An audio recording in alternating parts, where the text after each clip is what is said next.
नमस्कार मित्रों, मैं मुकेश श्रीवास्तव एक बार फिर भगवत गीता पे चर्चा के लिए। मित्रों, जब कभी महाभारत के युद्ध के बारे में सोचता हूं तो यह प्रश्न जरूर उठता था कि इस महान युद्ध में कितने लोग मरे थे, कितने सैनिक शहीद हुए थे या कितने लोगों ने हिस्सा लिया था। इस संदर्भ में जब खोज खबर लिया मैंने तो मुझे बड़ा आश्चर्य हुआ ये जान करके कि उस जमाने के हिसाब से जिसे एक बटालियन कहते थे उसमें 2,18,700 सैनिक रहते थे। 4 प्रकार के सैनिक होते थे। 21,870 रथी होते थे, रथ पे सवार, और 21,870 ही हाथी पे सवार होते थे जिसे महारथी बोलते थे। 65,610 घुड़सवार होते थे और 1,09,350 पैदल सैनिक होते थे। इस तरह से कुल एक बटालियन पे 2,18,700 सैनिक होते थे। अगर हम इस लिहाज से गणना करें तो कौरवों की 11 अक्षौणी और पांडवों की 7 अक्षौणी सेना में कुल मिलाकर के 39,06,600 सैनिक थे। आप सोच सकते हैं कितना ह्यूज यह विशाल युद्ध रहा होगा। और आश्चर्य की बात यह है कि इस 39,06,600 सैनिकों में से मात्र 10 सैनिक बचे थे, 7 पांडव की तरफ से और 3 कौरव की तरफ से। भगवान श्री कृष्ण जी को तो छोड़ दीजिए। 7 पांडव की तरफ से 5 पांडव थे, सात्विकी थे और युत्सु, ये 7 लोग बचे। बाकी कौरवों की तरफ से 3 अश्वत्थामा, कृपाचार्य और कृतवर्मा, 3 लोग बचे थे। तो 39,06,600 सैनिकों में से 10 बचे।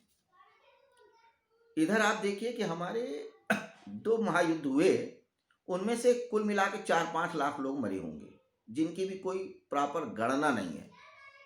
तो कितना एडवांस रहा होगा उस जमाने का समय कि 40-40 लाख लोगों को मैनेज करना कितना बड़ा इवेंट था। और सिर्फ 40 लाख तो सिर्फ सैनिक थे। फिर एक एक महारथी के पीछे 3-3 असिस्टेंट होते थे, घुड़सवारों के साथ असिस्टेंट होते थे, फिर उनके मनोरंजन के लिए लोग होते थे, ढोल नगाड़े बजाने वाले लोग होते थे, खानसामा होते थे, तंबू कनात वाले होते थे, जानवरों को संभालने वाले होते थे। करोड़ों, करीब 1.25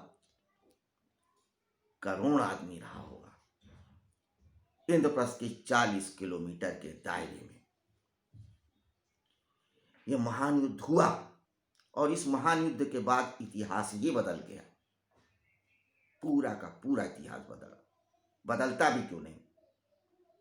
इस युग का महान युद्ध जो था, उसी युद्ध की चर्चा हम कर रहे हैं। उसमें जो मुख्य घटना हुई उसी पे तो हमने ये देखा 14 श्लोकों तक कि भीष्म पितामह ने शंख बजाया, युद्ध की घोषणा कर दिया। फलस्वरूप उस चैलेंज को भगवान श्री कृष्ण और अर्जुन स्वीकार करते हैं पांडव की तरफ से, और उन्होंने भी अपने अपने शंख बजाए।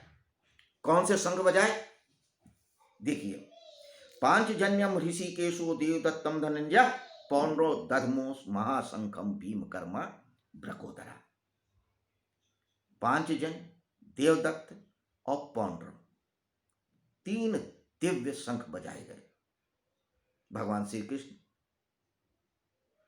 महात्मा अर्जुन और बलशाली भीम के द्वारा। इस श्लोक में 3 वीरों का नाम है। वीर तो 2 ही थे, भगवान श्री कृष्ण को तो आप अलग ही जानिए। भगवान श्री कृष्ण, महात्मा अर्जुन और भीम, इन्हीं तीनों का वर्णन क्यों? क्यों देखिए, इस युद्ध में जो मुख्य भूमिका निभाई वो अर्जुन ने निभाई और भीम ने निभाई। भीम को ही तो प्रतिद्वंदी समझता था दुर्योधन। भगवान श्री कृष्ण तो थे ही।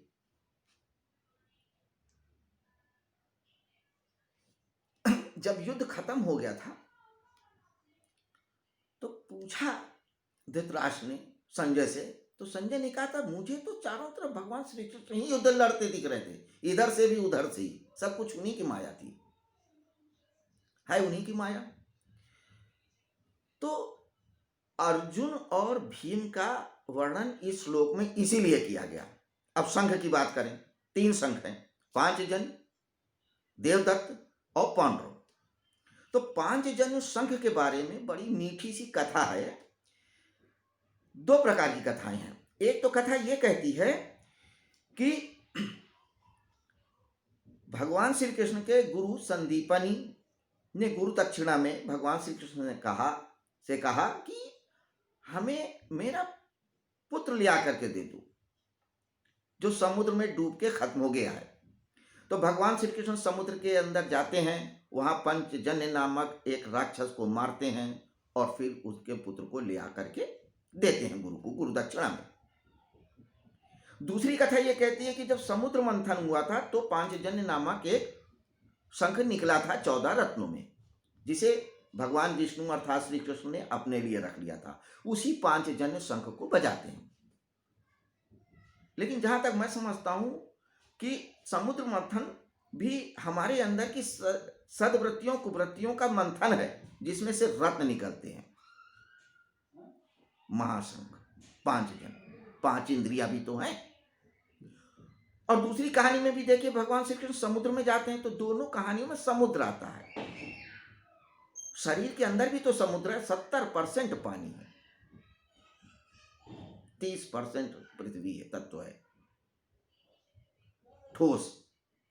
तो इस शरीर के अंदर जो समुद्र है उसी का मंथन करो तो 5 जन नामक शंख निकलेगा। आत्मा ही कृष्ण, परमात्मा ही कृष्ण, ये सारे पात्र अंदर हैं, आपको कह ही चुका हूं, बता ही चुका हूं। और देवदत्त जो शंख है वो इंद्र भगवान ने अपने पुत्र अर्जुन को दिया था। वस्तुतः अर्जुन इंद्र के ही तो पुत्र हैं, उन्हीं के वरदान से तो द्रौपदी के हुए ना। तो कई युद्धों को जीतने पे खुश होके इंद्र देवता ने इनको देवदत्त नामक शंख दिया था। अब इंद्र में से भी आप देखिए इंद्री से बना है इंद्र। तो जब आप अपनी इंद्रियों को जीतते हो, कुवृत्तियों को जीतते हो इंद्रियों को माध्यम से, तो आपको क्या करना पड़ता है? एक ही लक्ष्य साधना पड़ता है। अर्जुन की तरह चिड़िया की आंख देखना पड़ता है। इंद्रियां बगावत करती हैं, सारा मन बगावत करता है, लेकिन इंद्रियों को कंट्रोल करना पड़ता है। तब आपको देवदत्त नामक शंख मिलता है, देवताओं की श्रेणी में आ जाते हो। तो यहां पे उसी शंख की बात है। हो सकता है अर्जुन ने शंख बजाया हो। और तीसरा पौंड्र नाम का शंख बजाया बलशाली भीम ने, एक राक्षस को मार करके ये शंख प्राप्त किया था।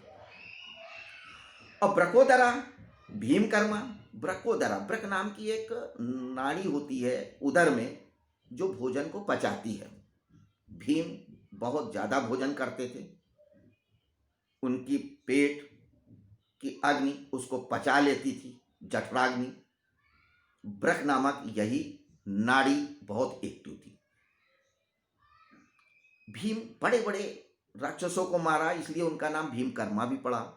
तो भीमकर्मा ब्रकोदरा, वो जिनकी ब्रक नाड़ी बहुत एक्टिव है, जिन्होंने बड़े बड़े काम किए, वो भीम पौंड्र नामक शंख बजाते हैं। तो योग में भी इस नाड़ी का उपयोग होता है, ब्रक नाम की एक्टिव हो जाती है, आप कुछ भी खाएं पच जाती है, तो सिद्धियों में आती है बातें। तो 14वें श्लोक में हमने ये देखा कि प्रतिक्रिया स्वरूप भगवान श्री कृष्ण, महात्मा अर्जुन और भीम ये अपने शंख बजाते हैं, दिव्य शंख, प्रतिक्रिया स्वरूप। अपनी तरफ से युद्ध की उद्घोषणा नहीं करते, सिर्फ वो एक्सेप्ट करते हैं चैलेंज।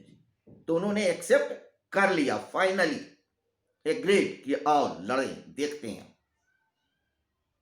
तो हमको भी हर समय अहिंसा हिंसा नहीं करनी चाहिए, अहिंसा पालन करना चाहिए, लेकिन जब बात सिद्धांत की आ जाए, मरने मारने की आ जाए, तो चैलेंज स्वीकार कर लेना चाहिए, लेकिन सत्य के साथ, भगवान श्री कृष्ण के साथ, यहां तक कि उनकी नारायणी सेना भी ना हो तो चलेगा। ये था 15वां श्लोक। बाकी आगे इस युद्ध में क्या क्या होता है, क्या नहीं होता है, ये हम आगे जानेंगे आगे के श्लोकों में। तब तक के लिए विराम।